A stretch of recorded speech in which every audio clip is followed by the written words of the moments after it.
Hello, everyone. Welcome back to my YouTube channel. Oh, my stars.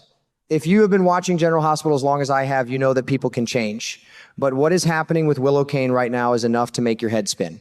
I remember when she was just the sweetest thing, always trying to do the right thing and looking out for everyone else. But lately, she has been walking down a very dark and twisted path. We saw her claw her way onto the General Hospital Board of Directors, making a fierce enemy out of Tracy Quartermain, and that was just the tip of the iceberg. Now, the situation between her and Michael Corinthos has turned into an absolute powder keg, and the match has just been lit. It breaks my heart to see a family torn apart like this, but I have to admit, I cannot look away from the screen. The sheer intensity of this feud is gripping, and it feels like we are watching a runaway train heading straight for a broken bridge. Now, let us talk about Jacinda Bracken and the incredibly foolish choice she just made. Lord have mercy, what was this woman thinking? In a desperate bid to help Michael get the upper hand in this bitter custody war, Jacinda decided to play dirty in the worst possible way. She actually slipped drugs right into Willow's drink. It is the kind of underhanded, low-down trick that makes you want to shout at the television screen. Jacinda thought she was being so clever, trying to make Willow look unfit or out of control, but she completely failed to consider the catastrophic danger she was putting innocent people in. When you mess with a mother, especially one who is already on the edge, you are playing with a fire that will burn your whole house down. Jacinda's little scheme is about to backfire so spectacularly, and I honestly do not have an ounce of sympathy for her. What truly sends shivers down my spine is how close this came to an absolute tragedy. Jacinda left that drug drink sitting right out in the open, in a place where sweet little Wiley or precious Amelia could have easily gotten their little hands on it. Goodness gracious. Just the thought of one of those innocent babies taking a sip makes my stomach tie up in knots. Children are so curious, always grabbing things they should not, and the sheer negligence of leaving a spiked beverage within their reach is unforgivable. Thankfully, it was Willow who drank the whole thing, but the danger did not stop there. Willow was planning to pack up those kids and drive them in her car. Can you imagine the horror? A drug mother behind the wheel with her babies in the back seat. It is a miracle that a terrible accident did not happen on the road. Jacinda crossed a line that you just do not cross, plain and simple. When Willow finally comes down from that drug-induced high, the realization of what happened is going to hit her like a ton of bricks. You can just picture the fog clearing from her mind, replaced instantly by a cold, sharp clarity. She is a smart girl, and it will not take her long to connect the dots. She will know exactly who tampered with her drink, and she will know exactly who to blame. The sheer terror of realizing she could have crashed her car with her babies inside is going to morph into a fierce, blinding rage. We all know about the mama bear instinct, and Willow is about to unleash hers in a way poor Charles has never seen. She is not just going to get mad, she is going to get even. The betrayal she feels will be the final nail in the coffin for any shred of civility left between her and Michael. And then there is Michael Corinthos.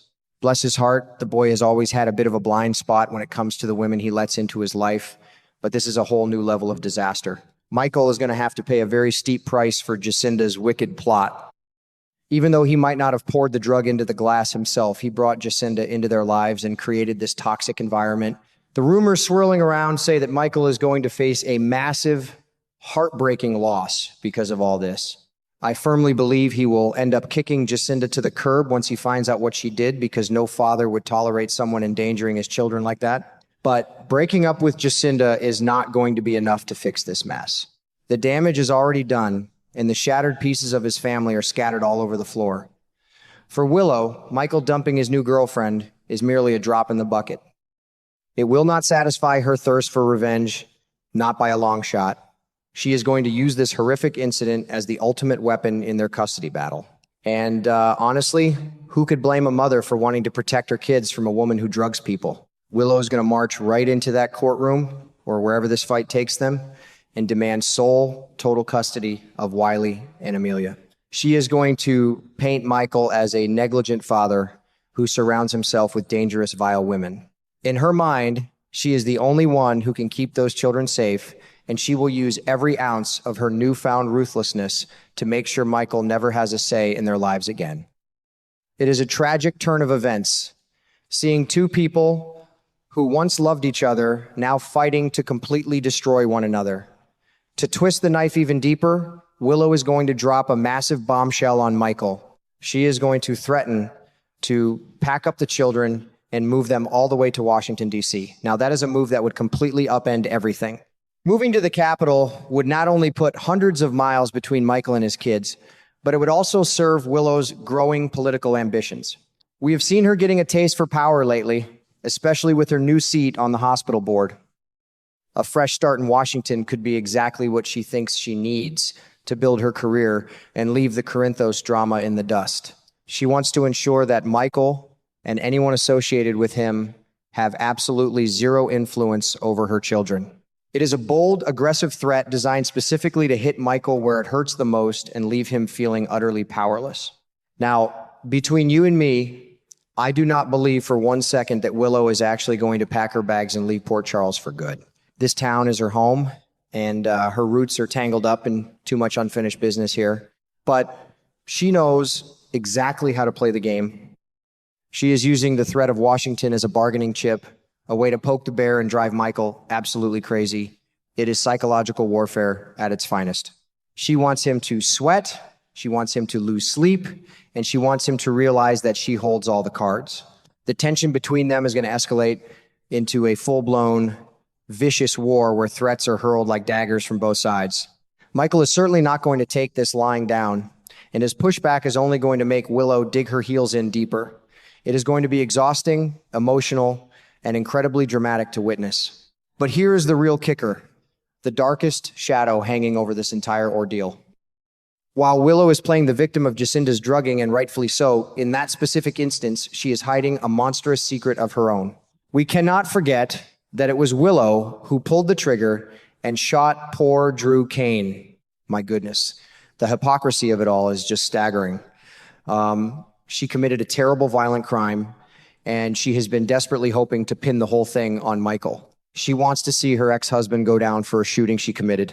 The sheer audacity of this woman is something to behold. She is projecting all her own guilt and darkness onto Michael, convincing herself that he is the villain of the story while she is literally getting away with attempted murder. It is a classic case of the pot calling the kettle black, and it makes her character so incredibly fascinating and frightening right now. This drugging incident with Jacinda is going to be the perfect catalyst for Willow's master plan. Before this, maybe she had a fleeting moment of doubt about framing Michael for shooting Drew. Maybe a tiny part of her conscience was still alive. But now, after her children were put in danger by Michael's girlfriend, that conscience is gone, buried under a mountain of anger and self-righteousness. This event will convince Willow, once and for all, that Michael truly belongs behind bars. She will rationalize it in her mind, telling herself that sending Michael to prison for a crime he did not commit is actually a noble act to protect her family. She will not rest. She will not stop scheming until she sees him locked away in a cell. The lengths a person will go to when they believe they are entirely in the right, even when they are so terribly wrong, is a chilling thing to watch. And let us not forget about poor Drew in all of this.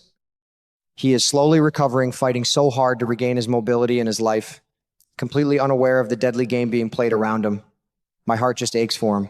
He has been through so much trauma, and now he is nothing more than a pawn in Willow's sick, twisted game of revenge against Michael. Someone like Kai Taylor can see the writing on the wall, fearing that Willow might try to silence Drew permanently to keep her secret safe. It adds such a thick layer of suspense to the whole story. You have to wonder if Willow's soul is entirely lost at this point. If she is willing to frame the father of her children for murder, what else is she capable of? Could she really bring herself to harm Drew again just to cover her tracks? It is a terrifying thought that keeps me on the very edge of my seat. Looking at the big picture, it is just so profoundly sad to see how thoroughly this family has been destroyed. I think back to the days when Michael and Willow were fighting the world together, standing united against all odds. Now, they're the ones tearing each other to pieces. It is a cautionary tale about how secrets, lies, and a thirst for revenge can poison even the strongest bonds. The collateral damage is what hurts the most.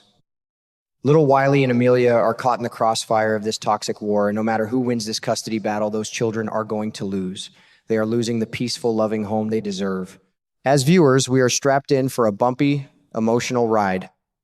The upcoming clashes between Willow and Michael are going to be explosive, heartbreaking, and absolutely unforgettable. I, for one, will be glued to my television set every single afternoon, hoping against hope that some shred of truth and justice will eventually prevail in Port Charles. Until next time, take care of yourselves and hold your loved ones close.